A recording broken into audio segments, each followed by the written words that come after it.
अस्सलाम वालेकुम, क्या हाल चाल है सबके। उम्मीद है सब खैर खैरियत से होंगे, मज़े में होंगे। हाँ जी, आज मैं आपके साथ शेयर कर रही हूँ आम और हरी मिर्च का अचार, जो मेरा बहुत बहुत फ़ेवरेट है और बहुत ज़्यादा दिल करता है। और मैं सीज़न का वेट कर रही थी कि कब कैरियाँ आएँ तो हम इसका अचार डालें। तो फाइनली आ गई और मैंने अम्मी को बुलाया, रेसिपी ट्राई की जो एक्चुअली नानो जान की रेसिपी है जिससे अम्मी बनाती थी, और अब उन्होंने ये मुझे सिखाई। कैरियाँ मैंने ली हैं 2.5 किलो, और ये कटी हुई आई थी, इसलिए मैंने इनको वॉश करके अच्छी तरह ड्राई कर लिया। और हाफ़ केजी मैंने ली है मिर्चें, इनको सिर्फ हम यहाँ तक कट करेंगे, बिल्कुल एंड तक कट नहीं करेंगे क्योंकि फिर वो खुल जाती हैं या टूट जाती हैं। तो बस हमने इसको भी वॉश कर लिया अच्छी तरह, और कैरियों को भी।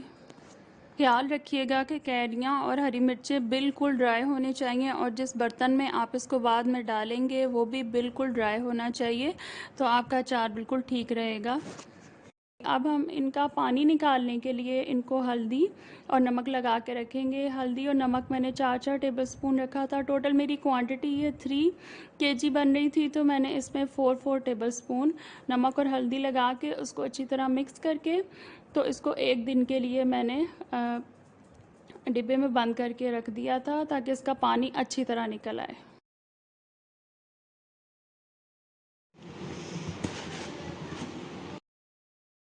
अगर चैनल अभी तक सब्सक्राइब नहीं किया तो कर लें, और बेल आइकॉन को भी दबा दें ताकि हम और वीडियोस को एंजॉय कर सकें। और यहाँ ऑयल मैंने लिया है, इसमें हमने लहसुन का एक जवा ऐड करना है, और जब इसके किनारे गोल्डन ब्राउन होने लगें तो आपने आंच को बंद कर देना है, और ऑयल को अच्छी तरह आपने ठंडा कर लेना है। के लिए देखें अचार काफ़ी हद तक बैठ चुका है ये 1 दिन के बाद, और जो है इसका पानी भी नीचे काफ़ी जमा हो गया था। अभी मैं निकाल के आपको दिखाती हूँ कि इसमें काफ़ी पानी इसका निकल चुका था। पानी निकालना बहुत ज़रूरी होता है। अगर आप ऐसे ही बीच में मिक्स करके मसाले और अचार डाल लें तो फिर पानी जो है ना वो ख़राब कर देता है अचार को। पानी को अब हमने छलनी में डाल के अच्छी तरह रिमूव कर लेना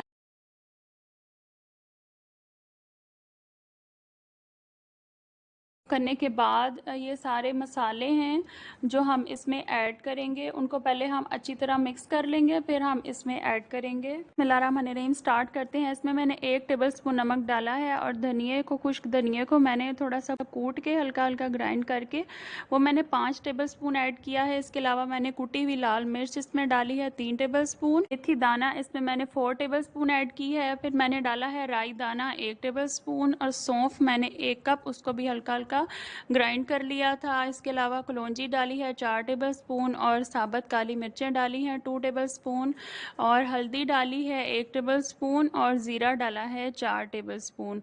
आप चाहें तो ज़ीरे को भी हल्का सा कूट लें। और अजवाइन मैंने इसमें ऐड 1 टेबलस्पून, और इसका जो सीक्रेट इंग्रेडिएंट है वो है सफ़ेद चने, जो मैंने इसमें 100 ग्राम ऐड किए हैं। आप अचार जब भी डालें तो आप इसमें सफ़ेद चने ज़रूर ऐड किया करें, क्योंकि ये जो पानी अगर कोई बीच में रह भी जाता है ना तो उसको ये एब्जॉर्ब कर लेते हैं अच्छी तरह, और अचार हमारा ख़राब नहीं होता। अब ये हमने मसाला थोड़ा सा नीचे डाल के, और ऊपर ये देखें पानी अच्छी तरह निकल चुका था आम और हरी मिर्चों का, और ऊपर भी मसाला डालेंगे, और फिर इसको हम स्पून्स के साथ अच्छी तरह मिक्स कर लेंगे। इन मसालों की सारी डिटेल आपको डिस्क्रिप्शन बॉक्स में मिल जाएगी।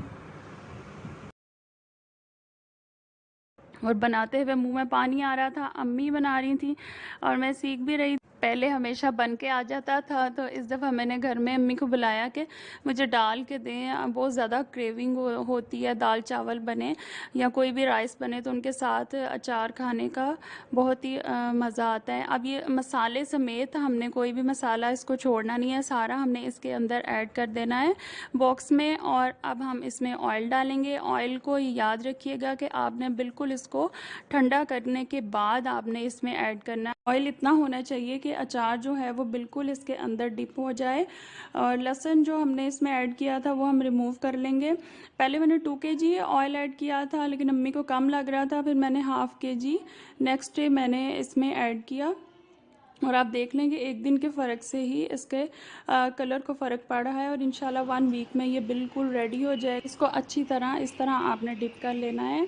और एक और अहम बात याज़नी याद रखिएगा कि जब भी आपने अचार को मिक्स करने के लिए या अचार लेने के लिए आपने जो भी स्पून ऐड करना है वो बिल्कुल क्लीन और ड्राई होना चाहिए, तब आपका अचार बिल्कुल भी ख़राब नहीं होगा और उसको आप आराम से सेव कर सकते हैं। और इसको बॉयल ज़रूर कीजिएगा, क्योंकि उससे अचार का टेस्ट और अच्छा आता है और क्लियर भी हो जाता है गार्लिक डालने से। इसको ट्राई कीजिए और मुझे कमेंट बॉक्स में अपनी राय से आगाह कीजिए। दुआओं में याद रखिएगा। अल्लाह हाफिज़।